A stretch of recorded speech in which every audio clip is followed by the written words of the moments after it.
Hello everybody, and my name is Chris Avalon. Welcome to another edition of the Whores of Avalon. I'm sitting here with Jinkx Monsoon. Hello Jinkx, how are you? I'm wonderful, how are you? I'm great. My first question is, congratulations for being in the top 3 on RuPaul's Drag Race. My first question is, how does it feel that Sally Jessy Raphael is a fan of yours?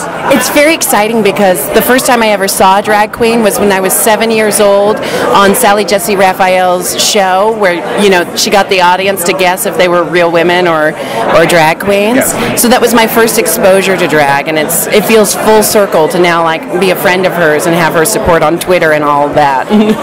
Yes, I grew up with Sally as well. I have another question. On this show, you declared that you had a couple of feelings for a fellow contestant, Ivy Winters. Yeah. My question for you is, how was your relationship after she found out through the show?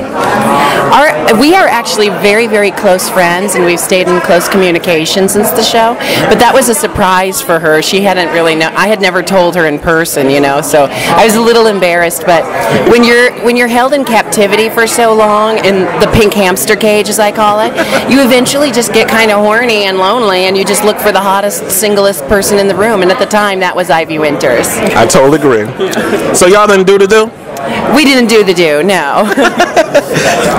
Okay, now, on my radio show, I've actually said, because I actually like the situation where you kind of basically do a lot of performance art type stuff, so I've always said that you remind me of someone like Dame Edna or Charles Bush with a lot of the performances you've done on the show. And I know you've taken a lot of flack because that was your strong point, but I realized when you do a reality show, like RuPaul's Drag Race, you have to do a lot of performance stuff. So my question is, if you had the opportunity to go on Broadway and stuff, where do you see yourself taking your career? It's always been my dream to do Broadway one day, ever since I was a little boy. And now it's drag is my passion. Broadway is where I want to be, but drag is my absolute passion. So I want to take drag to Broadway and be one of the first drag queen actors to play female leading roles, seriously. Not just for a joke about being a man in drag, but also to accurately portray the character. So my dream role right now is Mrs. Lovett in Sweeney Todd. I would love to play that, or the witch in Into the Woods, or Little Edie in Grey Gardens. Any one of those, I'd take it. Yes, Grey Gardens the musical. Now that would be something fierce. And here's the final question. It might be a little greasy and aggressive, but it's for the show, where basically our slogan is "We're raw and uncut." So he came up with this question, so bear with me. When was the last time you had sex?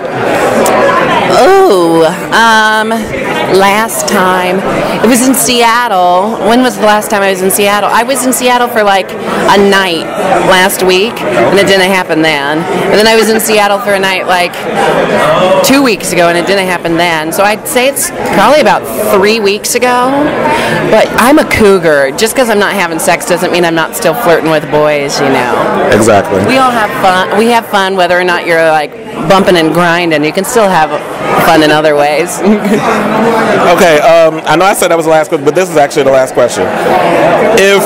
If you don't win the show, and I'm really actually hoping you do because you're one of my favorites, if you don't win the challenge, who do you actually hope will win the show this season? If it's not me, I would have to say I hope Alaska wins. Her and I have become sisters through this. I think she's worked her ass off to get to where she is. I think Roxy would also be a wonderful winner, but I'm Team Alaska if I'm not Team Jinkx. As am I. Okay, thank you for the questions, and I hope to see you around New York performing and doing other things in the future. I will be performing at the Laurie Beachman Theater July 8th through 18th with my original show, The Vaudevillians, which is a musical comedy I wrote with my music partner, Richard Andreessen from Seattle. So we'll be playing for about a week at the Laurie Beachman, and it's a very fun show. I play a coke-addicted whore from the 1920s. Sounds like the perfect role. Hope you get a Tony for it. Thank you. Off Broadway. Way off Broadway. But you got to start somewhere. Totally. Thank you so much. All right, thank you.